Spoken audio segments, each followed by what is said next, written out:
Sabe, tem uma diferença enorme entre conhecer a Bíblia e, de fato, viver o que ela propõe. Hoje, a gente vai explorar duas lentes bem diferentes para ler as Escrituras: a lente da teologia, dos conceitos, e a lente da mentalidade hebraica original. E vamos ver por que entender essa segunda lente pode ser a chave para transformar a fé de uma ideia na cabeça para uma realidade vivida. Vamos começar com uma pergunta que, olha, talvez muita gente já tenha se feito. Por que será que, às vezes, a fé parece uma coisa tão abstrata, tão teórica? Por que existe essa distância entre aquilo que se acredita e o que de fato se vive no dia a dia? E é aí que mora a tensão, né? É totalmente impossível saber a doutrina, ter todos os conceitos na ponta da língua, mas ainda assim sentir um abismo na hora de manifestar essa fé na prática. É exatamente esse o problema que a gente vai investigar hoje. Ok, vamos mergulhar nisso. A tese aqui é simples, mas é poderosa. Muitas vezes o desafio não está na complexidade do texto em si, mas no filtro, na lente que a gente usa para interpretar. O que acontece é que, com frequência, lemos um texto que é oriental, hebraico, com uma mentalidade ocidental que tem uma forte influência grega.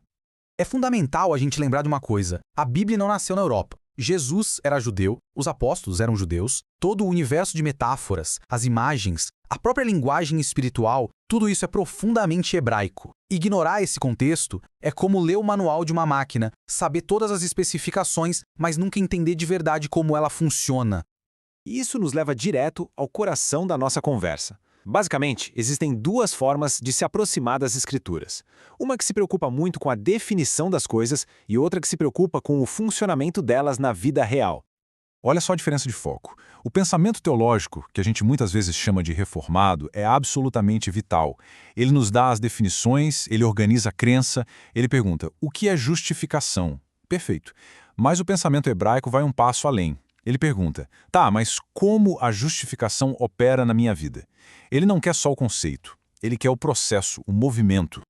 Isso nos leva a uma ideia central que resume tudo. Definição não é funcionamento. A definição explica o que uma coisa é, mas raramente explica como ela de fato acontece. É a diferença entre ter um mapa e, bom, percorrer o caminho.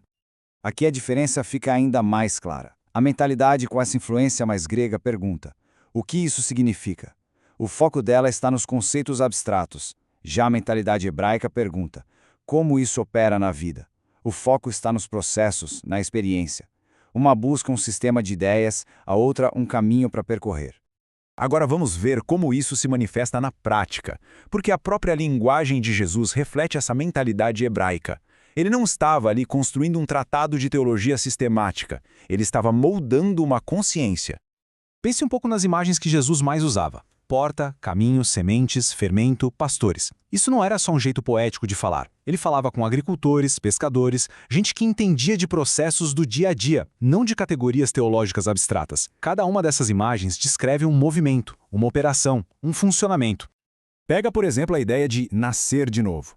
Uma lente teológica define isso como regeneração espiritual. E está certíssimo. Mas a lente hebraica revela o mecanismo por trás disso. Ela descreve uma mudança de natureza, uma troca da fonte que alimenta por dentro, um realinhamento de quem governa a própria vida. Ela não diz só o que é, ela explica como funciona.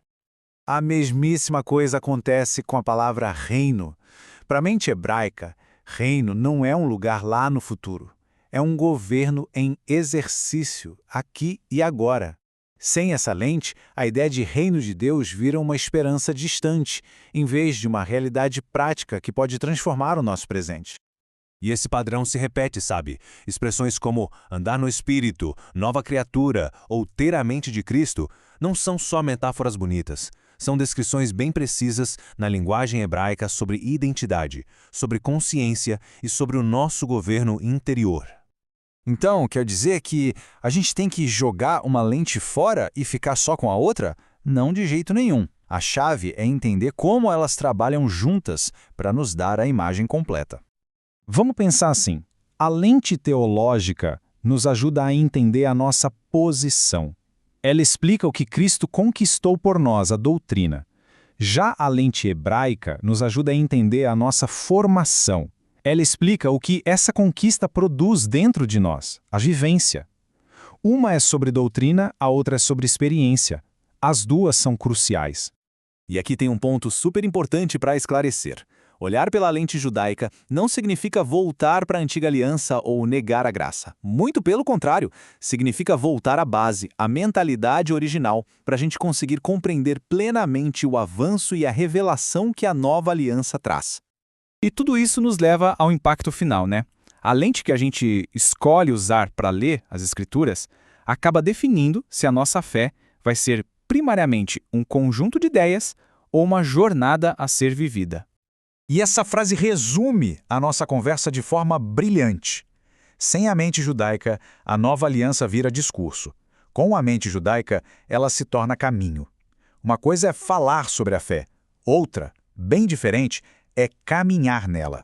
E talvez o ponto central de tudo seja este. O objetivo nunca foi só garantir um destino futuro. Foi principalmente restaurar uma realidade no presente, a nossa capacidade de viver sob o governo de Deus agora. E isso não se entende só com conceitos, se experimenta através de uma mentalidade transformada. E assim, a reflexão final que fica é esta. A fé é um conceito para a gente acreditar ou é um caminho para ser vivido? No fim das contas, a lente que a gente usa para ler o mapa vai determinar toda a nossa jornada.